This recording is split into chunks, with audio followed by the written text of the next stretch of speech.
Hi, everybody. I'm Chris Metzler, one of the programmers here at SF Indie Fest Screen Film Festival, San Francisco.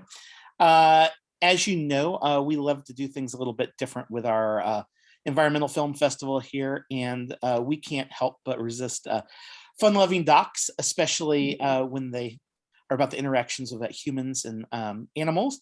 And we're lucky enough to have just seen a really charming film, Honk, and we have the director of the film, Cheryl Allison, here.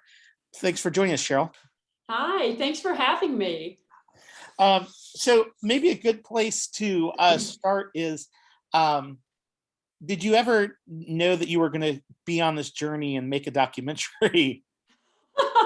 Absolutely not. I am a documentarian, but if you would have told me 2 years ago I was going to make a documentary about a goose and also become best friends with a goose, I would have thought you were crazy. What sort of documentaries do you usually typically make? Or are there certain subjects that you're usually kind of drawn to?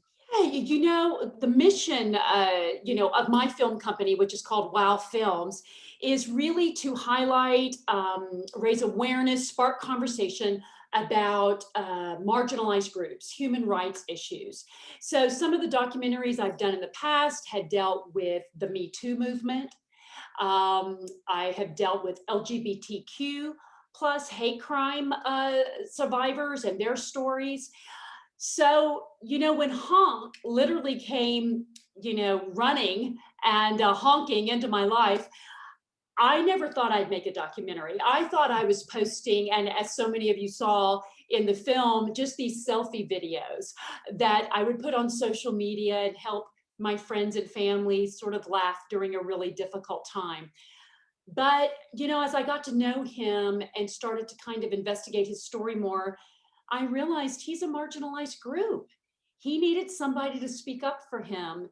And so I realized there was a greater story here than just a friendship with a goose. And so I started documenting it more with that focus to make a film. Listen, one of the things I really like is just kind of, the light touch that there is. I mean, there's lots of layers, to things. But so, how did, with this starting off as kind of these kind of social media vignettes, I guess, for lack of a better word, like, how did the kind of aesthetic or storytelling approach that you took change over the course of making the documentary? Or did you kind of feel like you were just more of a witness and then kind of figure out the story in the editing room? That's a great question. At the beginning, it really was those social media vignettes. And then when I started to find out that he had had a mate and I couldn't find that mate, and then the more I had started to rely on some of the people I had gotten introduced to, like Mary Beth from New York, who was the waterfowl rescuer, and I started to educate myself about the issue of dumping domestic ducks and then the trials that they go through when they are dumped and trying to survive. I didn't know any of that. And so that's when I realized, okay, this can be a short film about raising awareness about dumping ducks and geese. And then we can also highlight some environmental issues like the trash in the parks and the ponds. And so I kind of at first saw it sort of like a 15-minute little short film that, would be really especially great for kids and educational awareness. But then, Chris, as the social media started to go viral and the news started to pick up the stories, and then that digital media company, the Dodo, posted our story and did the little video and it got 34 million views on Facebook, then it took on another whole level. So I was absolutely, raising awareness. I wanted to address the situation with dump ducks, but I realized, and geese, but I realized that it was now becoming a bigger story. It was bigger than just a girl who met a goose and I need to rescue him. Now this goose was worldwide and he was giving people hope and comfort and joy during isolation, loss of jobs, loss of loved ones. And then I realized, wow, there's another whole layer to this film, which is the power of love and bringing people all around the world together with all different kinds of backgrounds, right? We are a diverse, we're a divided world. We know that. And a lot of, divisiveness. And this goose just brought people from all different backgrounds together and gave them this sort of through line and hope. And his fans started this hashtag love like honk. And and that's when I realized that it almost felt like it was becoming a movement that was bigger. Now it was the spirit of honk, Mhm. not just the facts of rescuing him. He was dumped. He shouldn't have been dumped. How can we help our domestic ducks and geese? Right. Yeah, and that's the part I would have never imagined. Like I knew the film was going to be about the other part, but Uh-huh. when it took off, this other magical part started happening, and I could have never, in my wildest dreams, expected that. That's so cool. As you've kind of, you know, followed this journey over time, and now as kind of get the film out in the world, what are some of the anecdotes that you've heard from folks that have kind of heard Honk's story in the sense of how they maybe taken action in their own communities or Right. in their own life? That's a great question. Well, first of all, one thing that makes me really happy is that the youth and children are really resonating with Honk's story. And I have been contacted by Girl Scout troops that Oh are wow. now doing monthly park and lake cleanups in their area. They're doing fundraisers to post signs that say, don't feed them, bread.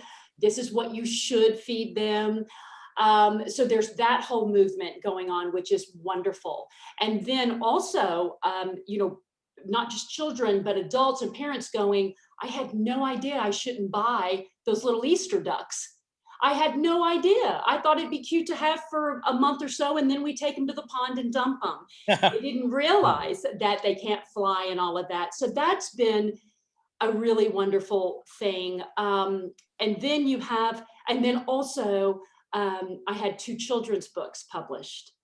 And so the story of Honk and I, and so several schools have those books in the classroom, and it's a part of the curriculum now for like first grade and second grade, where Yeah. the teacher reads it to them. And we have been donating activity books to schools and different children's organizations to help them learn about it. So that's been a wonderful social awareness. And then on the other flip side of that, I get messages every day on his Instagram from people who have, all over the world that have said, thank you, or today I needed to see that video. I was having a bad day. It's really helped. People have said it's helped me have my faith in humankind again. Hmm. It's brought back humanity for me. Um, and just to share with the viewers out there, we held our world premiere here in Dallas, because obviously it's a Dallas, Texas film. The day before our sold out premiere, I received, which was at the start of March, I received a private message on Instagram, and it said, and as you all know, Honk, passed away, and it said, "Thank you for keeping his Instagram page up. Thank you for sharing, still posting videos that we haven't seen, and keeping the other videos up. It is keeping my children calm during air raids." And then she said, "Ukraine loves Honk." Oh wow.